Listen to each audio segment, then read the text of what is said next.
Olá, bem-vindos a esta aula, onde nós iremos ver o início do assunto sobre taxa de variação. Nessa aula, o que nós vamos fazer é conhecer alguns dos problemas que aparecem muito frequentemente nos livros de cálculo.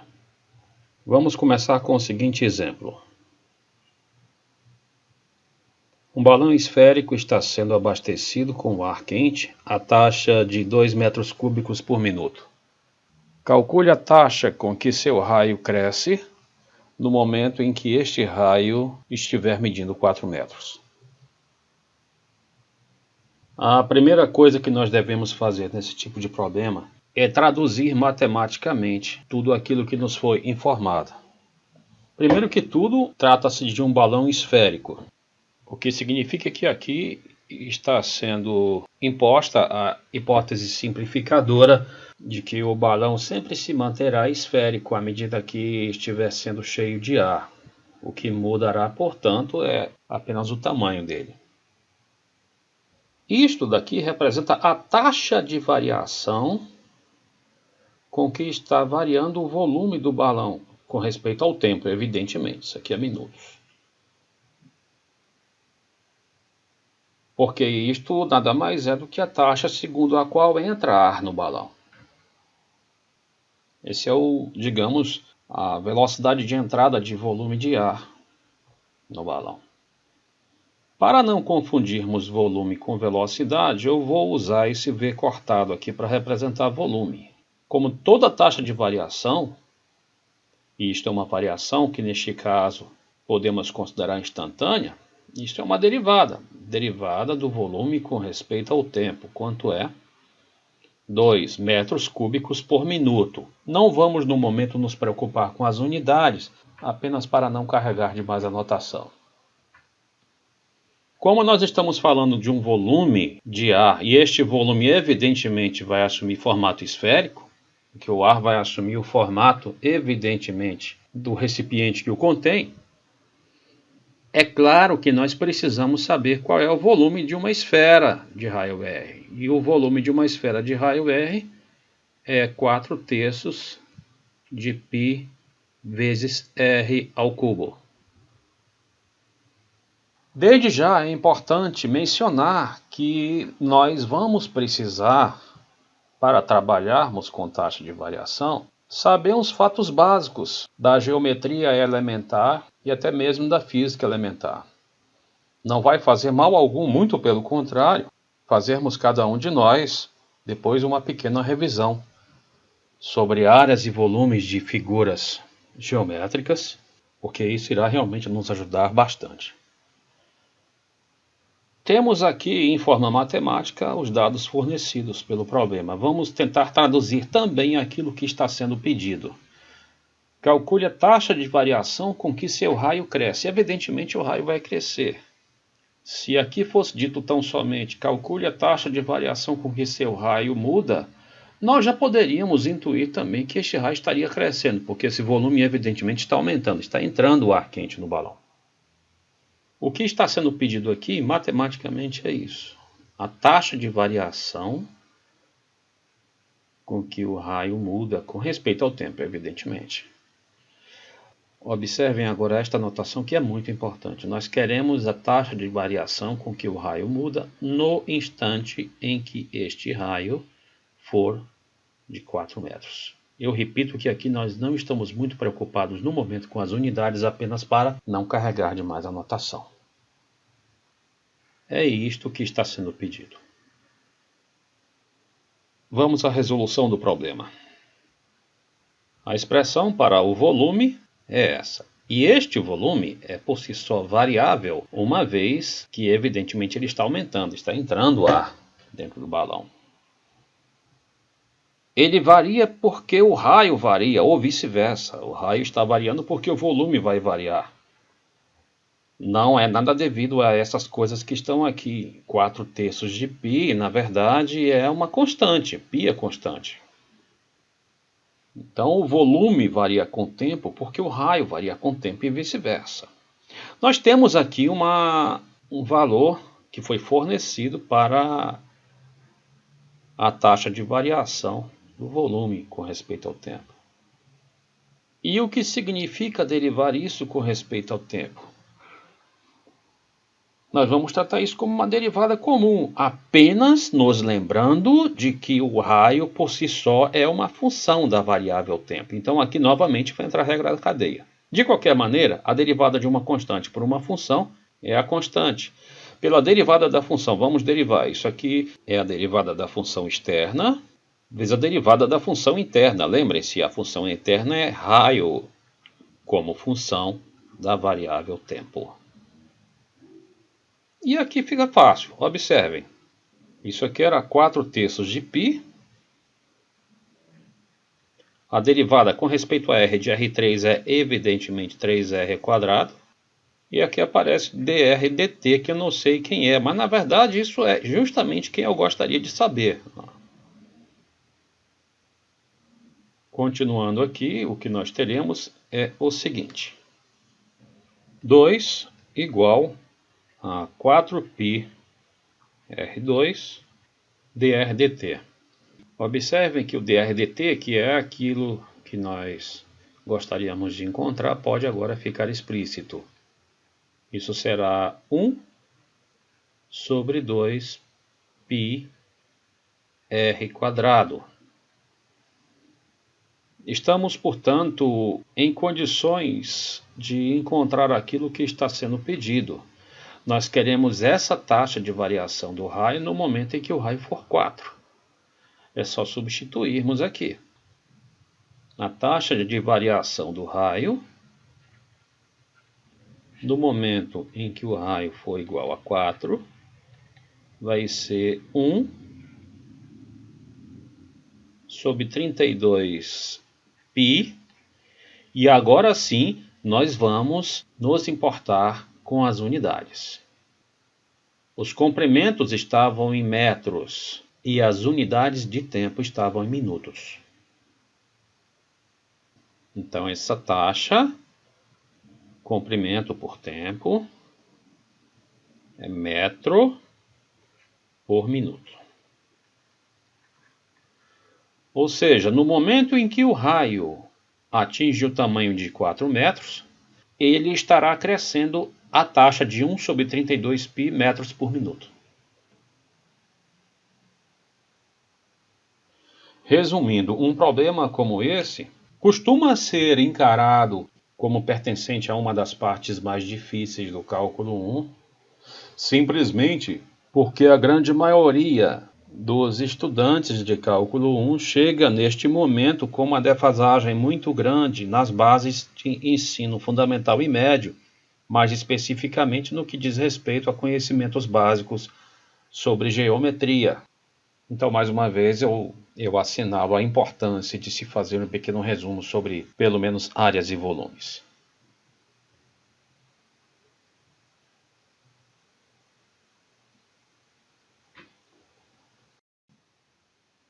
Vamos olhar para este outro exemplo, também muito comum. Uma escada de 5 metros de comprimento apoiada numa parede tem sua base se afastando dessa parede a uma velocidade de meio metro por segundo. Calcule a velocidade com que o topo da escada se move quando a base estiver a 4 metros da parede. O conselho que sempre é dado aqui é traduzirmos matematicamente os dados primeiro. E evidentemente isso pode muito bem vir acompanhado de desenhos esquemáticos que irão nos ajudar bastante. Nós temos aqui um campo de parede, a escada de comprimento fixo 5 metros, a base da escada se afastando da parede a uma velocidade de 0,5 metro por segundo. E nós gostaríamos de saber com que velocidade se move este topo da escada que está encostado na parede no momento em que a base estiver a 4 metros da parede. Antes de nos preocuparmos com o que está sendo pedido, vamos, como já estamos fazendo, nos preocupar com os dados que estão sendo fornecidos. Isso aqui irá nos ajudar quando considerarmos o problema como ele de fato é, algo bidimensional. E eu vou usar aqui o sistema cartesiano, colocar a origem no canto da parede. Os deslocamentos horizontais vão ser medidos por x e os verticais vão ser medidos por y. Vamos traduzir, eu repito matematicamente essas coisas aqui. Essa é a velocidade com que a base se afasta da parede. Essa distância, evidentemente, aqui é o y e essa distância aqui é o x.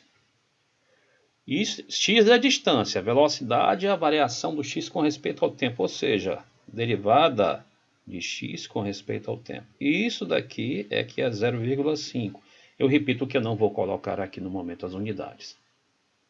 Calcule a velocidade com que o topo da escada se move, ou seja, que este ponto está se movendo. Nós queremos, portanto, isto aqui no momento em que a base estiver a 4 metros da parede, ou seja, no momento em que o x for 4.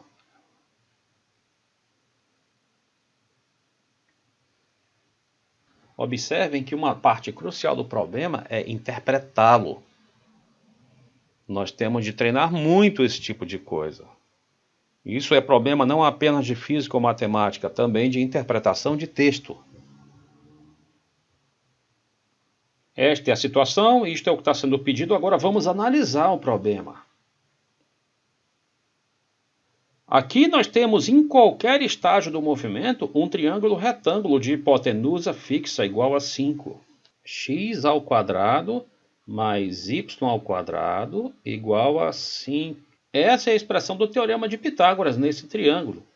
Sejam quais forem os valores de x e y ao longo do movimento, eles estão sempre formando aqui um triângulo retângulo de hipotenusa 5. Portanto, em qualquer estágio do movimento, pelo teorema de Pitágoras, nós temos que x² mais y² igual a 5. O ponto importante aqui é que, reparem, tanto x quanto y são funções da variável tempo, eles variam com o tempo. Tanto é que foi exposta aqui uma velocidade horizontal. E é claro que vai haver uma velocidade vertical também. Se a escada não tem comprimento variável, este topo vai se mover à medida que esta base se mover aqui também, enquanto ela estiver encostada na parede. Então vamos nos lembrar que aqui tanto x quanto y são funções da variável tempo. Aqui nós temos um dx dt. A resposta envolve um dy dt. Na verdade, nada mais natural, portanto, que derivarmos isso aqui com respeito à variável tempo. Lembrando, evidentemente, que tanto x quanto y são funções da variável tempo. Usando a regra da cadeia, nós teremos 2x dx dt mais 2y dy dt igual à derivada de uma constante que é zero. Dx dt em qualquer momento é 1/2. Então aqui nós poderemos simplificar um pouco a relação que obtivemos. Daí segue que 2y vezes dy dt é igual a menos x. E, portanto, que dy dt é menos x sobre 2y. Por que eu isolei o dy dt? Por que eu tentei deixá-lo explícito aqui? Porque a nossa resposta envolve dy dt. Eu quero dy dt quando x for igual a 4. Quando x for igual a 4, bastaria substituirmos x por 4 aqui. Mas só que nós teremos de ver, neste momento, quem seria o y. E fica fácil, aqui nesse triângulo retângulo, quando x for igual a 4, o teorema de Pitágoras diz que neste momento o y seria 3.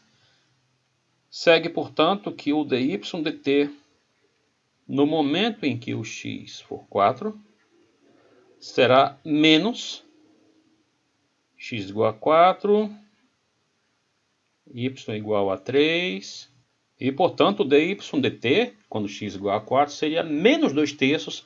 Aí as unidades. Vamos nos lembrar que os comprimentos estão aqui expressos em metros e que o tempo aqui está expresso em segundos.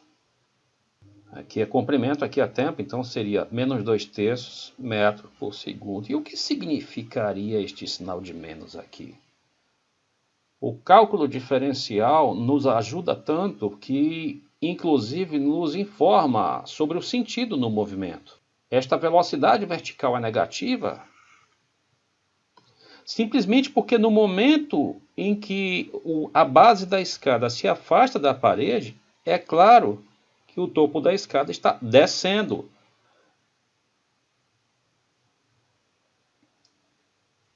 Ou seja, essa taxa de variação vertical é negativa, uma vez que esse comprimento está diminuindo, claro.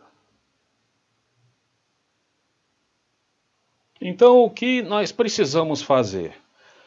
Interpretar o texto, interpretar o problema matematicamente, anotar tudo o que precisamos, transformar isso para a linguagem matemática, obter o maior tipo de informações físicas e ou matemáticas possíveis e só depois olhar para aquilo que está sendo pedido. Quando olharmos para o que está sendo pedido, vamos tentar traduzir primeiro aquilo que está sendo pedido em linguagem matemática e aí sim podemos atacar o problema.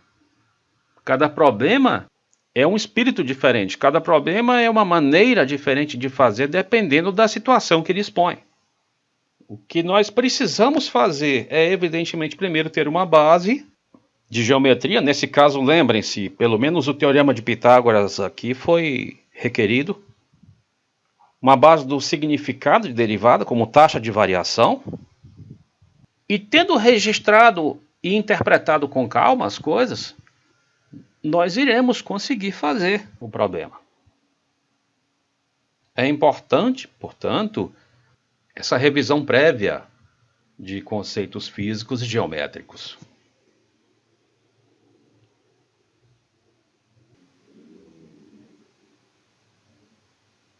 Esse problema aqui é também extremamente comum.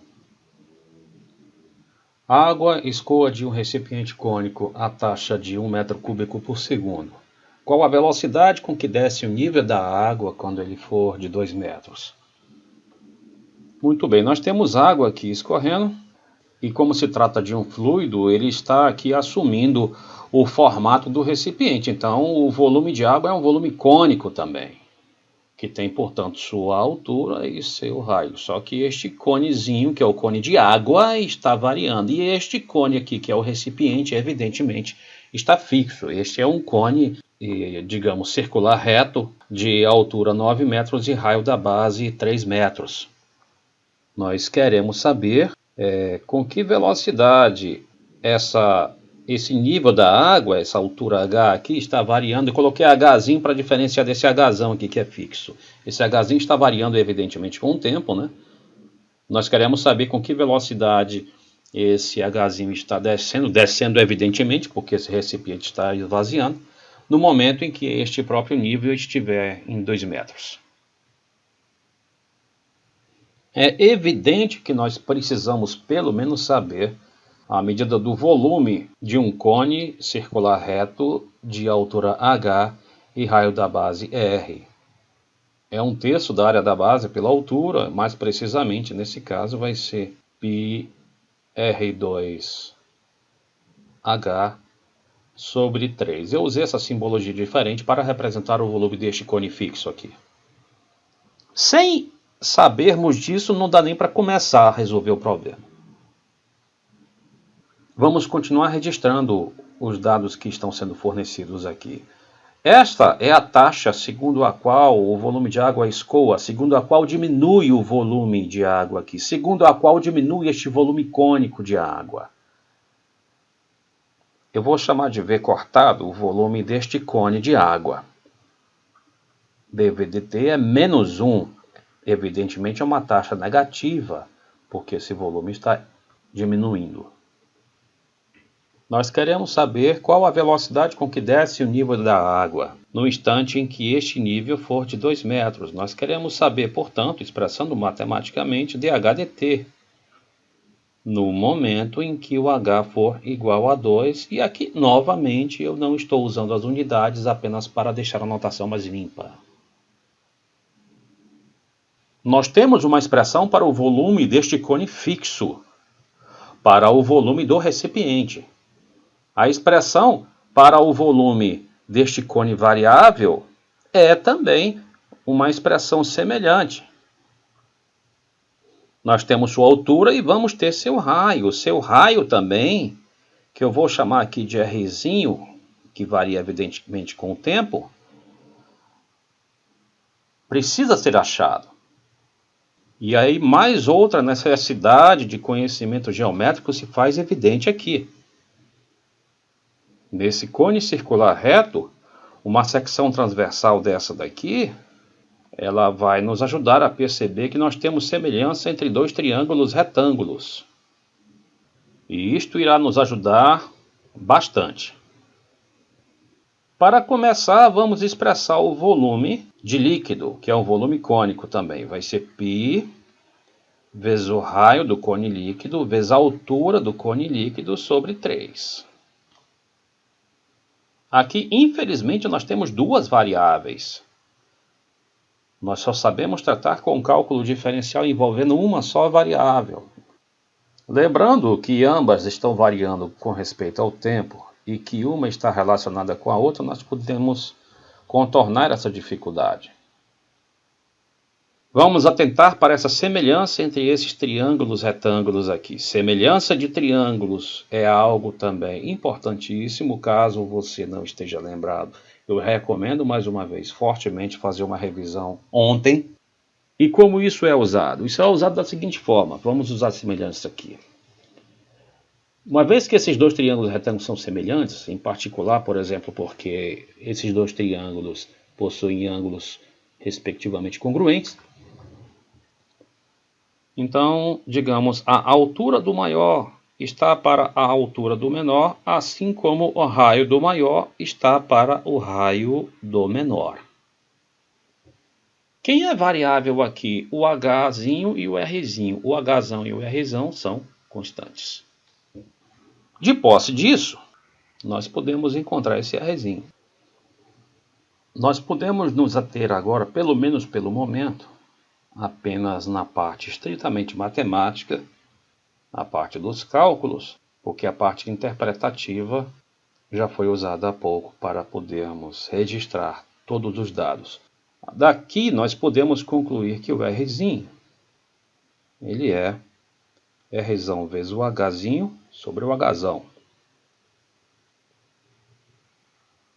E aí nós podemos reescrever o volume do líquido da seguinte forma: π sobre 3 vezes o quadrado do Rzinho vezes o Hzinho que estava aqui.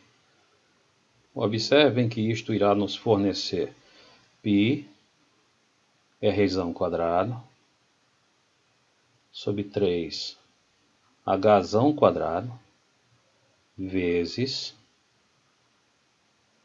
Hzinho ao cubo.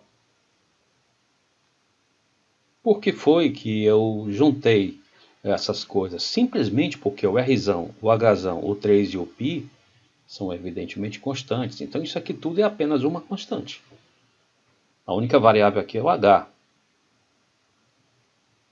Então o que nós temos aqui? V é uma função do H, que por sua vez é uma função do tempo. Na hora em que estivermos derivando isso aqui, vamos ter que lembrar disso, regra da cadeia novamente.